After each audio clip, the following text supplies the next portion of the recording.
Fill in the blanks with correct verb forms. এই টপিকটা মাধ্যমিক 2026 পরীক্ষার সাজেশান। এছাড়াও তোমরা যারা ক্লাস 7, 8, 9, 10, 11, 12 ক্লাসে পড়ছো বা যারা বিভিন্ন রকম চাকরির পরীক্ষার প্রিপারেশন নিচ্ছ তাদের জন্য এই টপিকটা ভীষণ ইম্পর্টেন্ট একটি টপিক। আজকে আলোচনা করছি 189। ওয়ান অফ দেম, তাদের মধ্যে একজন, শূন্যস্থান ব্র্যাকেট আছে be, sure to be missing. তাদের মধ্যে একজন নিশ্চিত গায়েব হয়ে গেছে, মিসিং হয়ে গেছে। তো এখানে আছে বি মানে হচ্ছে বি ভার্ব। প্রেজেন্ট টেন্সের বিভাগ তিনটে আছে, অ্যাম, ইজ, আর পাস্ট টেন্সের বিভাগ দুটো আছে, ওয়াজ অথবা ওয়ার। এখন প্রশ্ন হলো এই শূন্যস্থানে প্রেজেন্ট বসবে না পাস্ট বসবে? ঠিক আছে, কোনো অসুবিধা নেই, আমি বুঝতে পারিনি কি বসবে, ছেড়ে দিচ্ছি। অ্যান্ড দ্য মোমেন্ট, এবং সেই মুহূর্তে দিস শূন্যস্থান ব্র্যাকেট আছে নোটিস। তাদের মধ্যে একজন গায়েব হয়ে গেছে, মিসিং হয়ে গেছে, এবং সেই মুহূর্তে এটা দেখা হয় বা দেখা গিয়েছে। তো দেখো একটা শব্দ আছে দ্য মোমেন্ট। এই দ্য মোমেন্ট যেখানে থাকবে সেখানে প্রেজেন্ট টেন্স বসবে। তাহলে যে মুহূর্তে দেখা হয়েছে, দ্য মোমেন্ট আছে, তো তার মানে দিস, এই নোটিসটা মেন ভাব, তো তাহলে দিস ইজ নোটিসড। যে মুহূর্তে এটা দেখা গেছে, NOTICED।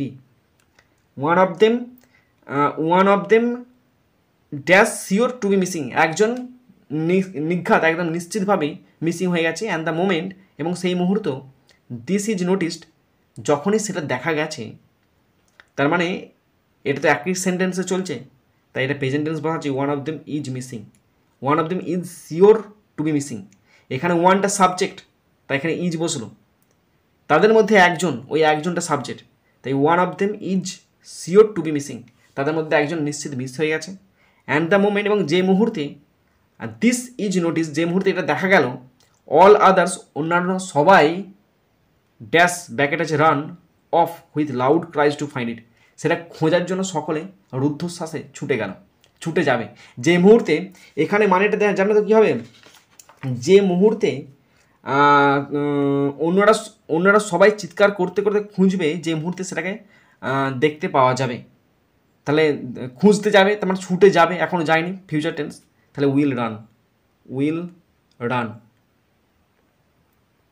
তাহলে one of them is sure to be missing, এদের মধ্যে একজন নিঘাত মিসিং হয়ে গেছে।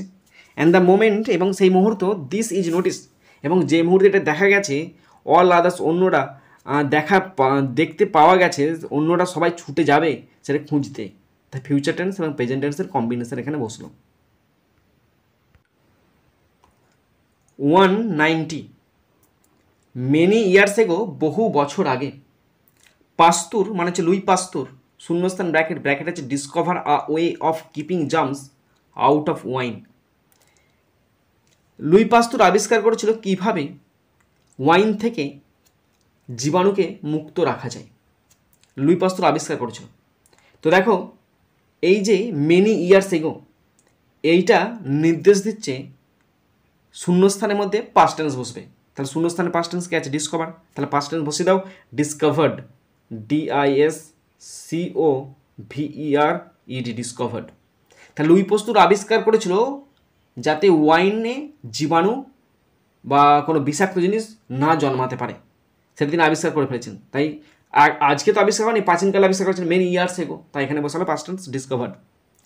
হি মানে তিনি, শূন্যস্থান ব্র্যাকেট আছে ফাইন্ড দ্যাট, তিনি দেখিয়েছিলেন, মানে সেই সময় তিনি দেখিয়েছিলেন, আজকে নয়, তিনি সে বহুকাল আগে দেখিয়েছিলেন, তা সেটা হবে পাস্ট টেন্স। তাহলে হি ফাউন্ড দ্যাট, তিনি দেখিয়েছিলেন যে, ইফ ওয়াইন, শূন্যস্থান ব্র্যাকেট আছে heat gently below the boiling point, যদি ওয়াইনকে হালকা আঁচে গরম করা যায় ধীরে ধীরে, তো এই যে জিনিসটা বা প্রসেসটা, যে ওয়াইনকে হালকাভাবে গরম করা হচ্ছে, উষ্ণ গরম করা হচ্ছে, এই প্রসেসটা একটা সায়েন্টিফিক ফ্যাক্ট। তো এখনও সেভাবেই তৈরি করা হয়। এখনও তো ধরো ওয়াইন তৈরি করলে সেটা যাতে জীবাণু ধরতে না পারে তাই জন্য হালকা হালকা করে গরম করা হয়, তো সেটা এখনও চলছে এবং এটা একটা সায়েন্টিফিক ফ্যাক্ট, সাধারণ সত্য ব্যাপার। তাই এটা হচ্ছে সিম্পল প্রেজেন্ট টেন্স। এবং হিট করা হয় মানে কি, কারোর দ্বারা হিট করা হচ্ছে। ওয়াইনটা তো আর নিজে নিজে হিট হয়ে যাচ্ছে না, আমি যদি আগুন দিয়ে ধরাই তবেই তো সেটা হিট হবে। তাহলে এখানে হবে প্যাসিভ ভয়েস প্রেজেন্ট টেন্স। তাহলে ইজ হিটেড, যদি উত্তপ্ত করা হয় হালকাভাবে below the boiling point, jumps শূন্যস্থান ব্র্যাকেট ব্র্যাকেট আছে কিল। তাহলে জীবাণুরা মারা যাবে, কার দ্বারা মারা যাবে? আমার দ্বারা, কারণ আমি গরম করছি তাকে, তাই মারা যাবে। তার এখানেও প্যাসিভ ভয়েস হবে আর কিল্ড। এবার এই জিনিসটা প্রেজেন্ট টেন্স কেন হলো?